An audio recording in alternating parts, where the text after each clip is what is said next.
They served champagne in crystal glasses while standing on the ruins of my grandmother's garden.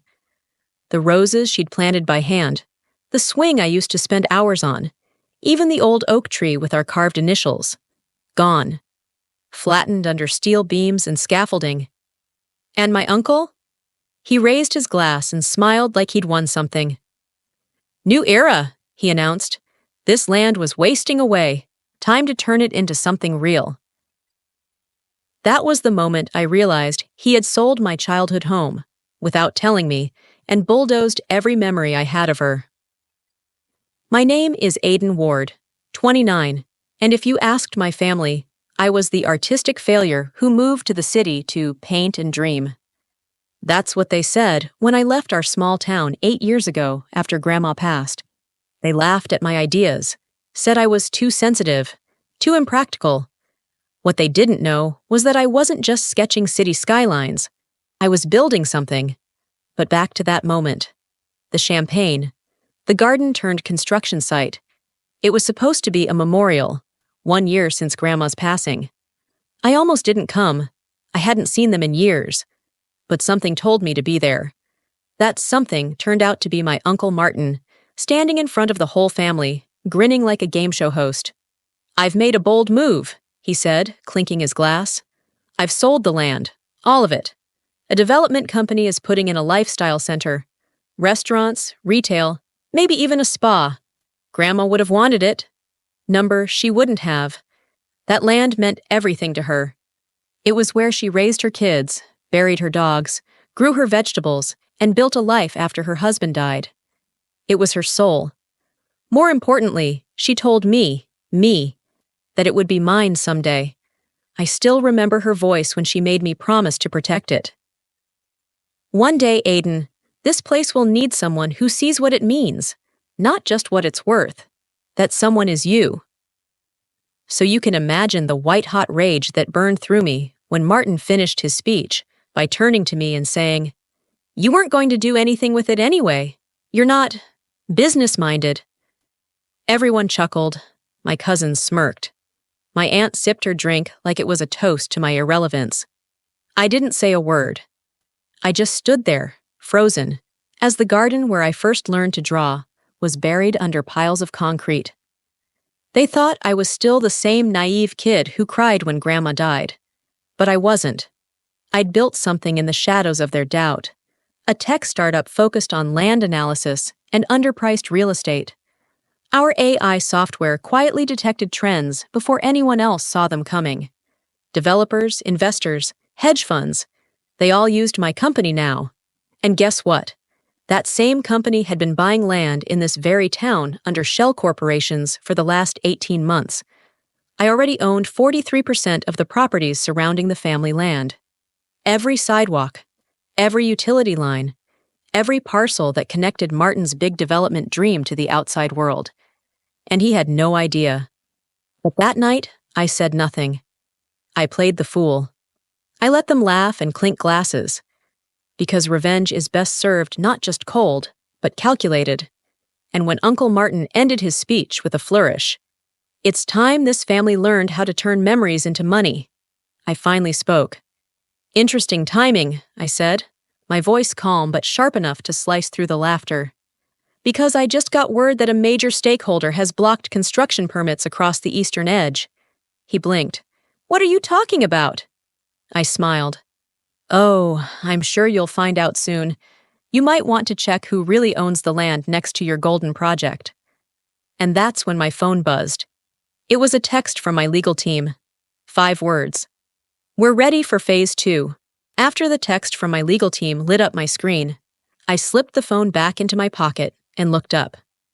Martin was still smirking, glass in hand, basking in the applause of our relatives. He had no idea that half the properties his shiny new project depended on, roads, water access, even zoning influence, were quietly owned by companies linked back to me. And I was just getting started. As people scattered around the yard, I walked toward what used to be Grandma's greenhouse. They'd turned it into a supply shack now. The last time I stood there, she was pruning her lemon tree, humming an old jazz song. Now there was nothing left but dust and plywood. You all right? A voice asked behind me. I turned. My cousin Emma. She used to spend summers with me and Grandma, planting strawberries and sneaking cookies from the kitchen. Now she wore high heels and red lipstick, helping Martin coordinate the project like a loyal assistant. I'm fine, I lied. She studied me for a moment. You didn't know about the sale, did you? I shook my head. She hesitated, then lowered her voice. Martin kept everything quiet. Didn't even tell the rest of us until it was finalized. Said he had to move fast before the value dropped. That sounded like him, always pretending to be the savior while shoving everyone else out of the way. What about the will? I asked. Emma shrugged. No one's seen it. He claimed Grandma changed it before she passed. Said she left everything to him since you weren't around. My jaw clenched. That was a lie. Grandma never would have cut me out. I moved to the edge of the property and stared at the boundary line. Just beyond it was a dirt road, technically public, but privately maintained. My company, through one of our subsidiaries, had acquired the maintenance rights last spring. Without access to that road, Martin's trucks couldn't get in or out. He thought he was building an empire. What he didn't realize was he was laying bricks on a foundation that didn't belong to him. Still, the injustice stung deeper than I expected. He'd erased my grandmother, her home, her legacy, and in doing so, he erased me. That night, I couldn't sleep. I went back to the small rental I was staying in for the weekend and pulled out a locked file from my laptop. Inside were deeds, contracts, correspondence, everything I'd need to finish what I'd started. But something caught my eye. A letter, scanned, signed by my grandmother 6 months before she died. To be opened in the event of a legal dispute regarding my estate. My breath caught. I clicked it open, hands shaking. It was written in her familiar script. If Martin attempts to override this document, know that I trusted Aiden to carry forward what this land was meant to be. He is the rightful heir to my property. No changes made under pressure or manipulation should be considered valid. It was dated, notarized, witnessed. I felt sick. She knew he would do this, and she tried to protect me, even after death. That's when the grief turned into fire. I emailed the document to my attorney with a single sentence. Use this. The next morning, while Martin was on local radio bragging about how his development would revitalize our forgotten town, my legal team filed an injunction to freeze the project pending an investigation into property fraud. But that wasn't the twist. The real twist came 2 hours later, when one of our shell companies closed a deal I'd been working on for months. We didn't just own the land around Martin's project anymore. We now owned the developer he sold it to. That's right. Martin had signed over Grandma's land to a development firm that, as of 10 a.m. yesterday, became a fully owned subsidiary of my company.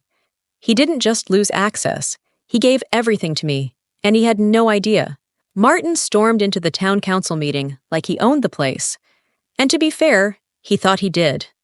This injunction is a misunderstanding, he told the council members with that same greasy confidence he always used to get what he wanted.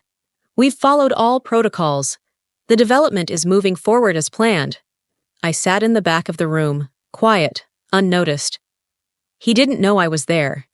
He didn't know the man sitting next to me, Mr. Halverson, was the CEO of the holding company that had just acquired the entire development firm Martin had sold Grandma's land to. And he certainly didn't know that I had personally signed off on that acquisition 3 days ago. The town council looked uneasy. They weren't used to conflict. This was a sleepy place, the kind where people waved from porches and baked pies for church raffles. Now they were stuck in the middle of a legal and financial wildfire. Actually, Mr. Halverson spoke up, standing slowly, there is an update. As of this morning, we've officially frozen all construction activities on the Greenwood Commons project. Martin turned, his face tight. What? You can't do that. I own that land. No, Halverson said calmly. The land was transferred to our development firm, and we own that firm now. All operations fall under our discretion. And per the new directive from majority ownership, the entire project is on indefinite hold. Martin's face drained of color. "You're bluffing," he said. "Who even owns you people?" Halverson turned to me. "Would you like to explain?" I stood up, every head turned. Some of the council members looked confused. A few recognized me. But Martin? He looked like he'd seen a ghost. "Aiden?" he breathed. "What the hell is this?" "This," I said, walking to the front, "is the result of years of watching you steal everything that wasn't nailed down.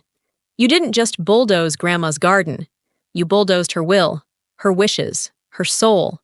Martin tried to laugh, but it sounded thin. "This is insane. You're not even in real estate. You're a failed artist or whatever." "I'm the founder and CEO of Turnus Group," I said. "We own over $200 million in assets across this county, including the company you sold Grandma's land to." Silence. You could hear the heating vent hum. Councilwoman Drake cleared her throat. "Is this true?" Halverson nodded. "We've already filed the new ownership structure with the state." Martin's mouth opened and closed, like he couldn't find air. You tricked me." "No," I replied, holding his gaze. "You ignored me. You dismissed me. And you thought you could rob a dead woman's wishes, and no one would stop you." He lunged forward a step, eyes blazing. "You think this is over? You've ruined this entire town. People were counting on that project." "No," I said softly. "You ruined it. When you lied, forged signatures, and sold something that was never yours to sell." I turned back to the council. "There's more," I said, pulling out a folder. "We've completed an audit of the development firm's financials. There are discrepancies, missing invoices, inflated numbers, funds wired to offshore accounts." The room broke into low murmurs. Martin paled. I handed the folder to the council president. "It's all there, and we've shared it with the district attorney." The murmur stopped. Dead silence.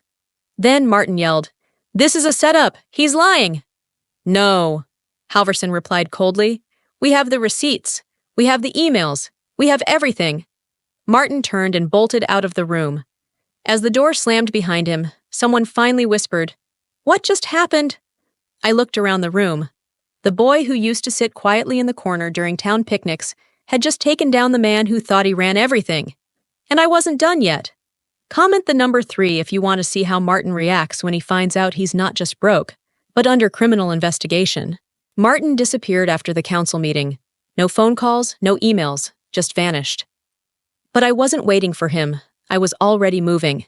While he licked his wounds, my team executed the final stages of the plan. We weren't just freezing his project anymore. We were unbuilding his entire empire.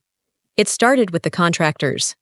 Every single one of them had signed agreements with the development firm, now mine. We sent formal notices terminating all ongoing contracts due to ethical concerns and pending litigation. Bulldozers stopped overnight. Crews packed up. Work sites went quiet. Next came the vendors. We revoked purchasing rights, froze supply deliveries, and canceled every existing invoice. Anyone still willing to work with Martin? We politely let them know we'd be reevaluating all future partnerships. Most of them backed off instantly. No one wanted to get caught in a scandal tied to fraud. Then came the banks. Martin had leveraged nearly every personal asset he had to secure private funding after traditional lenders passed on the project. My team contacted those same investors, quietly offering to absorb the debt. At a discount, of course. By Thursday, we owned 3 of his loans. By Friday, we owned 6. He didn't just owe money anymore. He owed me.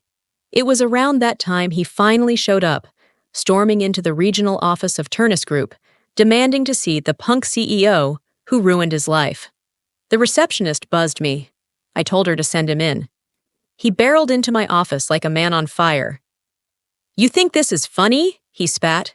"You think you can just take over and humiliate me like this?" I stayed calm. "You humiliated yourself. I just revealed the truth." His eyes were bloodshot, shoulders shaking. "I've got nothing left. They froze my accounts. My house is under lien. The car's repossessed. Everything's gone. I leaned forward. Good. Now we can talk. He stared at me like I was insane. Talk? About what? You won. You took it all. No, I said slowly. Not yet. He blinked. I reached into a drawer and pulled out a worn, yellowing envelope. I slid it across the table. He didn't touch it. What's that? He asked, voice hoarse. Grandma's original will, I replied. The one you forged a new version to replace. His face twisted. You can't prove that. I don't need to. I pointed at the envelope. That's her handwriting, her signature, her words. And now that the court has reopened probate, they're going to take it very seriously. Martin swallowed hard. Why are you doing this? I stood up and walked to the window. Because you didn't just steal land. You stole her. You took her memory, her promise, and you buried it under concrete and greed. You made her feel small, disposable, like her wishes didn't matter. He didn't respond. He couldn't. I turned back to face him.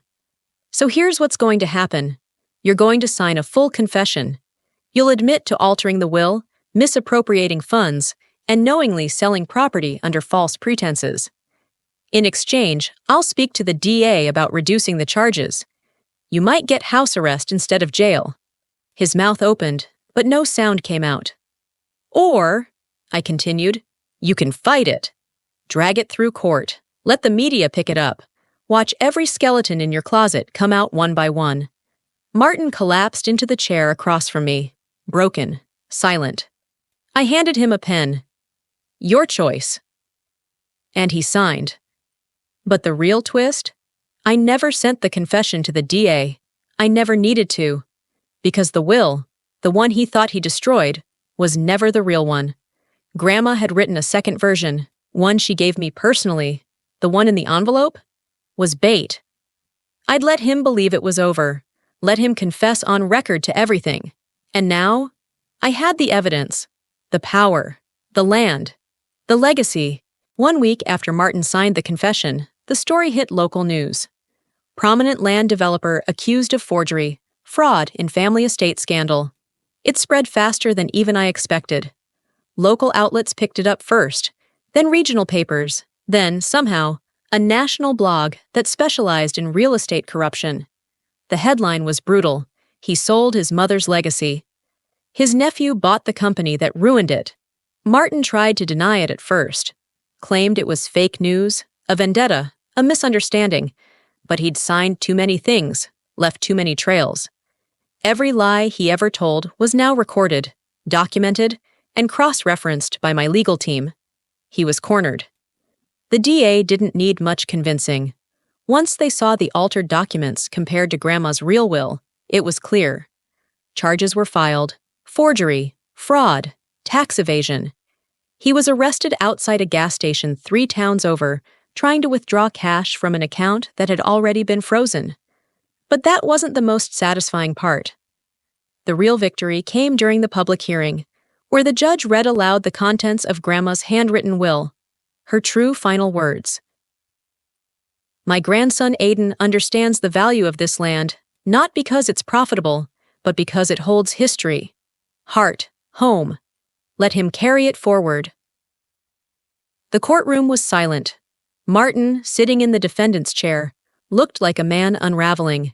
His tie was crooked, his face hollow. All that pride, all that bluster, gone. And me? I stood tall, not out of arrogance, but because I finally felt the weight lift. After the verdict, I stepped outside into the cold winter sun. Reporters tried to get a statement, but I didn't give them one. I had somewhere more important to be. That afternoon, I returned to Grandma's land. The gates were still there, rusted and bent, but I'd left the garden untouched. I walked through the overgrown path to where her greenhouse used to be, and there, where the swing used to hang, I placed a plaque. Eleanor Ward Memorial Garden, for roots that can't be bulldozed. We reopened the space 2 months later as a public garden and community art space. Local kids came to paint. Elderly folks planted herbs and vegetables. Every Saturday, volunteers arrived to help rebuild what Martin tried to erase. But I didn't stop there. I used the confession to renegotiate every contract he ever signed under my company's banner. We redirected funding to small businesses in the area, created affordable housing on surrounding properties, and partnered with conservationists to protect the woods beyond the land. And Martin? After serving 6 months under house arrest and paying steep fines, he tried to start over in a neighboring town. But his name was poison. No one would touch him. His accounts were drained, his reputation obliterated. He even showed up at my office once, asking to talk. He looked tired, smaller than I remembered. "I made mistakes," he said, "but I can still help. I know this town. I have experience."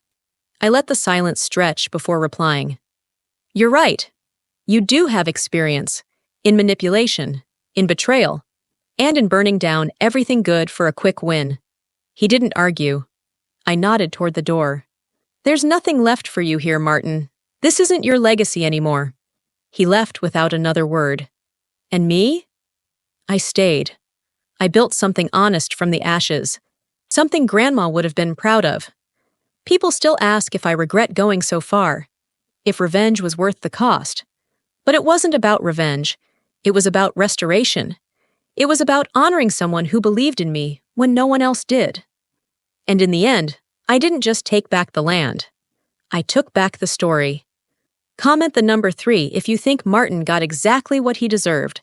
And don't forget to subscribe if you want more stories like this.